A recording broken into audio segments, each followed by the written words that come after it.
আমার কাস্টমার সবসময় এত কোঅপারেটিভ হয় যে কাজের ক্ষেত্রে আমার ভীষণ সুবিধা হয়। হ্যালো এভরিওয়ান, কেমন আছো তোমরা সবাই? আমি সুস্মিতা হোমমেড আইস কেক বানাই। আবার একটা নতুন ভিডিও নিয়ে চলে আসলাম। স্ক্রিনে দেওয়া নাম্বারে তোমরা যে কোনো অর্ডার পারপাস আমার সাথে যোগাযোগ করতে পারো। আমার লোকেশন নবদ্বীপ। তো চলো আজকে একটা 1/2 পাউন্ডের কেকের ডেকোরেশন করে নিই। এটা ছিল 1/2 পাউন্ডের বাটারস্কচ ফ্লেভারের কেক। তো আমি কিছু ডিজাইন কাস্টমারকে পাঠিয়েছিলাম, আর তারপরে সে সেই ডিজাইনের মধ্যে থেকে একটা ডিজাইন চুজ করেছিল। আর কেকটা ছিল তার হাজবেন্ডের বার্থডে পারপাস। তো তার সেরকম ডিমান্ড ছিল না, সিম্পলের মধ্যেই ডিজাইনটা ছিল। আর সে চেয়েছিল, আর যেই ছবিটা পাঠিয়েছিলাম ছিল ভীষণ ডার্ক কালারের।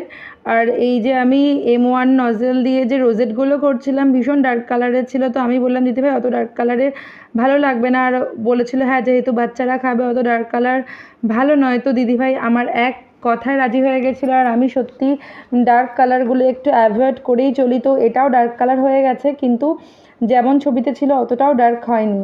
তো যাই হোক, শেষ পর্যন্ত কেকটা কমপ্লিট করে ফেললাম।